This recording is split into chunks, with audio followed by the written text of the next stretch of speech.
Good morning.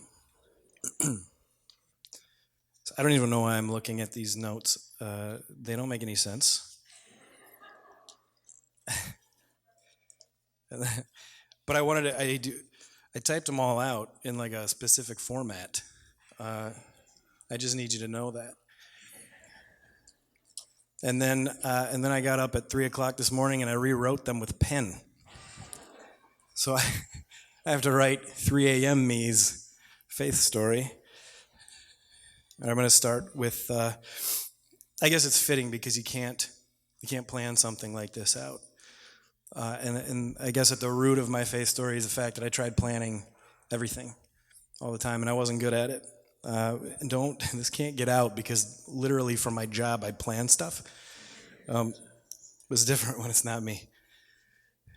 So I guess I'll start with just the real basic stuff. Born and raised mostly in Rochester, Minnesota. Um, my mom and dad were divorced before it really even I didn't know, so I can't blame that. And actually everything was fine between them for the most part. And so it was just my mom and I for a little while, and then my mom met my stepdad Don, who was very involved in the church. As we started going there, and we became involved too. I got excited because I got to help like get ready for communion, and then after the service, I would go between the aisles and collect all the cups. So I felt like I had a job and I was helping out. So church was a major part of my life all the time, and I believed in God wholeheartedly. Um, Never doubted Him. That didn't come until much later, but spoiler alert. So and it was a healthy home. There was no issues there. I was loved. I was cared for, and then I think I started to feel like I wasn't loved. There wasn't really any reason for that, and again, we'll kind of get into that a little bit later. The thing that was unique about me was that I had what my stepdad would call an unquiet mind, which in turn sometimes meant I had an unquiet mouth. While all the other kids were in Sunday school learning about like the regular passages and the stories about our heroes that we all know and love, I was fixated on this book called Revelation. I was like 6, 7, whatever. It's not a book for 6 or 7 year olds. If you're 6 or 7, stop it. Samson is way cooler. So anyway, this was kind of the start of everything. Everything would be heavy for me and it would be big for me. And so I would get into these things. And then I thought that I had this grand purpose. That was kind of what was driving me. Then I started getting into the parts of life that we don't like talking about. I have a kid who's there right now, and he won't talk about it, not at least with scientific terms. But things started changing, mostly chemicals in my brain. And that ended up being a problem. At the time, we didn't really know, and it wasn't as serious at that time, but it did start to kind of form things. So these regular thoughts of, just trying to understand Revelation, trying to like crack this biblical code and understanding what's going to happen in the future, all turned into these thoughts of like these delusions of grandeur, like some idea that I had to fix things or I had this major purpose I had to fulfill. And so I started sharing these things with people. And it was actually the first time I left this out of it. There are going to be some things that I say in this one that I left out for the first service. Sorry about that. The first time I ever realized that as a kid you could have power over adults was when I was hanging out with my cousins, Mike and Kurt. They were amazing to me because they were twins and they looked nothing alike. So this was fantastic to me. You guys know what I'm talking about. But Mike was like this, I don't know, he could say anything and he could hold captive an audience at any point in time. And one time we were at like a family gathering or something, and there was this group of adults huddled around, and Mike was just holding court there. And he said something, and as soon as he was done saying the thing, all these adults laughed. And I was like, I want that. So they were 2 years older than me, and I couldn't get anyone to react to anything I said. So I spent a lot of time focusing in on people. What made them laugh, what made them smile, what made them do anything. And I knew that my goal was to entertain.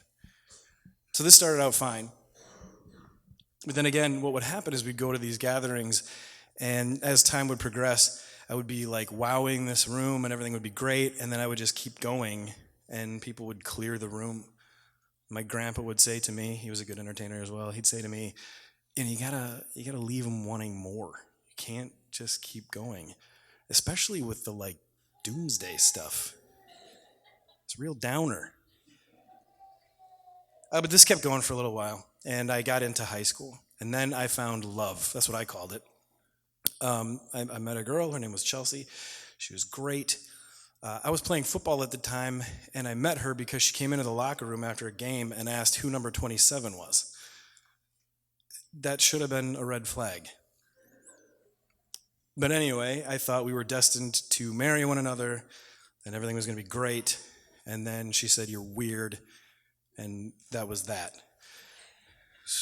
So how do you deal with a broken heart? Well, you take an 87 Chevy Nova and you drive to the Greyhound bus station and you buy a ticket and you go to Chicago. That's what you do, right? But it's fine because I had planned for this trip. I brought with me a duffel bag that I had made in 8th grade home ec. It was teal and had purple straps. So no one was messing with me in Chi-Town. I was a big Charlotte Hornets fan for that particular week, so that's why that was. Inside this duffel bag, this is how well I was prepared. I had a Sony Discman, 2 compact discs. They're like a little silver thing, spin around, shoot music out of them. Yeah. And I forgot this the first service too. I had a pack of AA batteries in there in case I ran out, with the music. And also a log of chewing tobacco. So I was set, and I could handle anything. I had no idea when I was coming home, what was going to happen, but I could listen to Matchbox 20 and chew tobacco. I guess does sound a little weird when you say it out loud. No. Anyway, it was enlightening. I'm not going to get into details, but in Chicago, I should have died thrice. And that's a fact. Should have died 3 times. Didn't. I'm going to just take a quick second here. Anytime you hear the word luck in everything I'm going to say now, I want you to just replace it in your mind with God, the Holy Spirit, or Jesus. Okay. So here we go. I got to Chicago. Some stuff happened. I got lucky.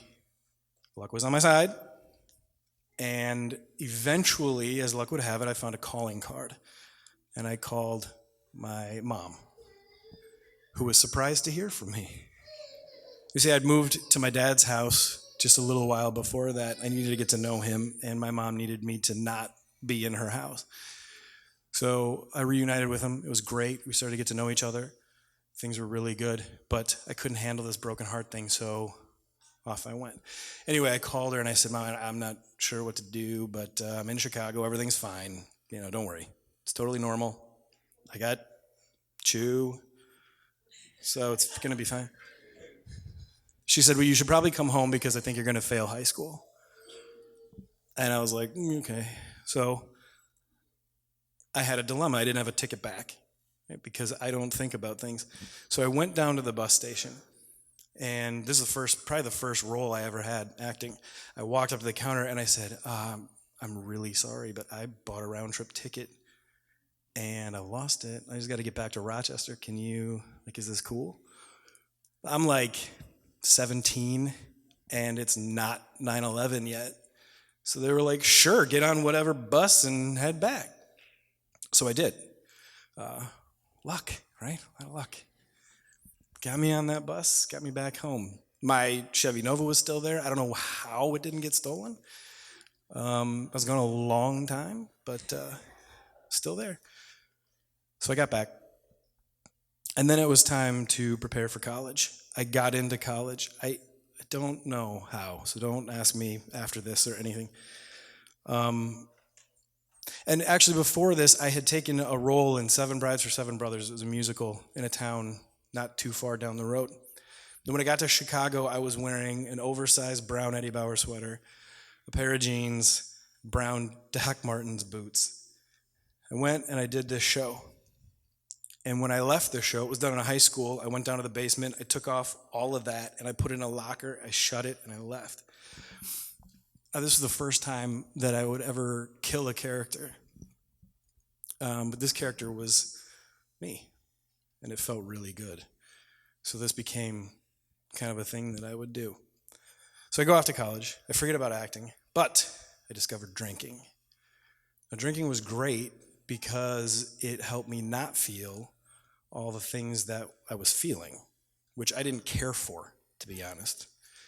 And I was having these tremendous highs and lows, right? So I was prone to doing things like getting in my car and driving.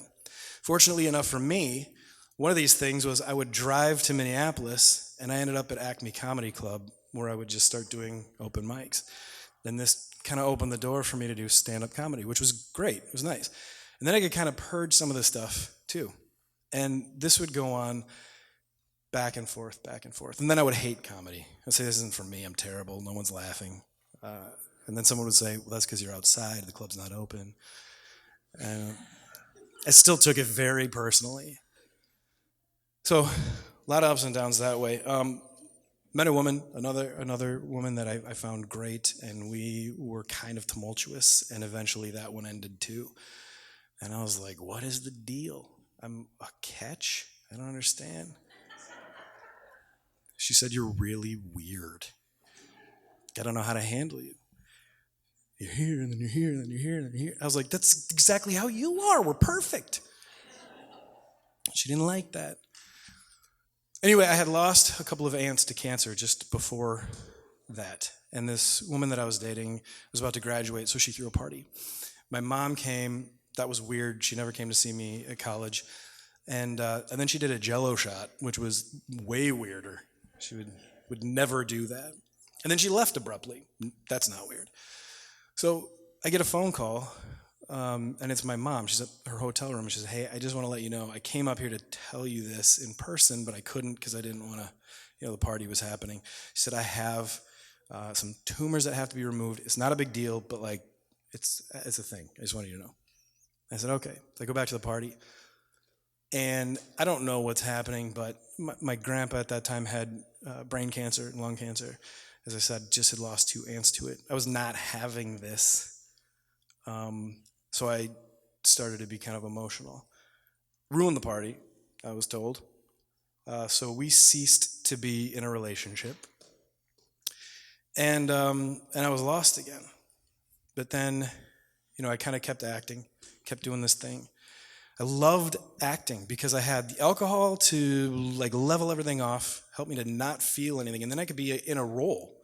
And if I played a part, I could be anything I wanted. So if people told me I was talking too much, I would be like a quiet, brooding guy. And then if they started asking questions like, why are you so quiet? I'd be like, I'm studying for a character. And then I'd take on the role of like an exciting, bombastic person. And then I could just blame it on the character. And then when I was done, I could just get rid of that character. But best of all, it helped me not be the character I hated the most, Andrew McKenzie. So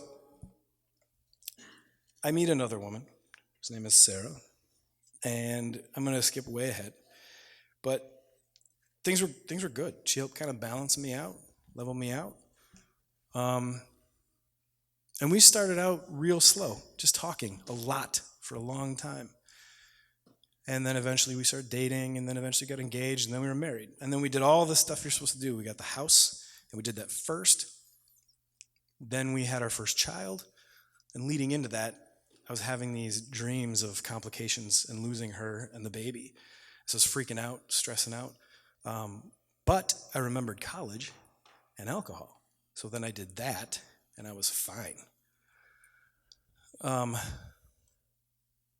Then the birth of our son Liam came, and there were complications, and they were more serious than they thought. And so now I'm thinking, see, told you, called it. I'm like Nostradamus. I know this stuff. Like, those aren't normal thoughts to have. Normal people don't have those thoughts, but I did. I thought I could see the future. Another red flag. So, luck stepped in. She was fine. Baby was healthy, and everything was good. So then we end up settling in Madison, really. Just prior to this, my daughter was born, but I'm skipping a bunch of stuff. Because somewhere in there I thought, okay, another high moment. I need to do something that's big, that's important, that really changes the world. So I took the law enforcement exams, and I got on the waiting list in Eau Claire. I also decided I was going to enlist in the Army at 29 with a kid. I was a graphic designer. I don't know if they thought like I was going to doodle something, or I don't know. I don't know what I was thinking. Needed to be important, had to have these big things, right? Then I get up there, and I'm in the processing station for the military, and I'm helping my 17-year-old roommate break up with his girlfriend because he's going to be an engineer, and he's going to be gone for 8 weeks, and then another 9 on top of that. And I'm like, you don't want to bring that into this. And then I'm thinking, I have a wife and a baby and another one on the way. What am I doing? So I decided the next day that I was going to do whatever I needed to not get in. And I did that. And then it was a long, awkward drive with a recruiter and 2 17-year-old boys in the back talking about how I did all the things you're not supposed to do. But I came home, and I thought things were good. And then things escalated. Now, the stuff I'm going to tell you now is going to be uncomfortable, more so for me than you. But it has to be said. So these highs and lows continued. In between, I would drink a little bit, not too much, just a little to take the edge off. That's a classic saying, by the way. And then I went to a work party. And on my way back home from the work party, at 1 in the morning or something, I stopped off at a club on Highway 14. I call it the Middleton Dance Studio. I don't think that's the official name. I went in there and I spent all the money I had in one of my accounts. I was talking to a young woman about her future aspirations, and I don't even know, probably revelation. And then I realized I was supposed to be giving this person money, so I just did. I was literally paying someone to talk to me for hours. And I hit that revelation, a little revelation of my own, and I knew it was time to leave. So I went home and I told my wife all about it. I was very excited. I had shared all these things. It's a great conversation. She was not amused. Fast forward, more things are going on in the marriage. It's not good. It's falling apart. Things are happening. I decided I'm going to kill myself. And I legitimately was going to kill myself. So in between all the other things I was doing in the community, whether it would be a play or coaching sports or helping out with Cub Scouts, I would go home and I would plan it out. I'm looking into insurance premiums and all of the underwriting and finding out how I can do it so that my kids don't lose out on the funds. I'm starting to transfer money over to certain accounts, getting everything ready. I was going to do this. And the best thing was I wasn't going to tell anybody about it, so it was going to work this time. Except I went to a party with my then wife and friends and got real drunk and told my friend about it. I think it was a luck kind of a thing that stepped in and made me loose-lipped. I ended up in detox for that night. Saved me. But then it happened again. Things were good. Things plummeted. Things went up again. And then there was a night where it really fell apart. And I will not get into details, but it ended up with me being in the Dane County Jail for 4 days. And the first thing I did when I got there, I don't know why. The first thing I did when I got there was I looked at the bookshelf and I tried to find a Bible. And there wasn't one. And then I thought, well, they have Bibles in every hotel room. They don't have Bibles in the jail. So I started thinking about it, and I started thinking about what I'm going to do when I get out. What do I need to do? I have to figure this out because something is wrong and I don't understand it. And I'm hearing things that don't make sense. I'm being told stories that I don't think could possibly be true. And I get out, and I go home. Little levity here. So when I was arrested, I was wearing flannel Batman pajama pants and nothing else. That's what I got to go out with, too. So I was in Madison. They gave me like a jacket. Is that like a rain jacket? And Batman pajama pants, and I'm running around town looking for my car. going to change my life. So I get to my car. I went to work. I didn't know what else to do. Somebody had left my car there, the keys in the gas door, and a backpack full of clothes. So I went to work. And then I got home, and my house was picked over. My kids were gone. My wife was gone. The dog was gone. And there was no note. There was nothing. But I did find out through the grapevine that I would be getting a divorce. So I dropped to my knees and I wept in my house. I'd lost 12 pounds in that 4 days just from stress, from not eating, whatever.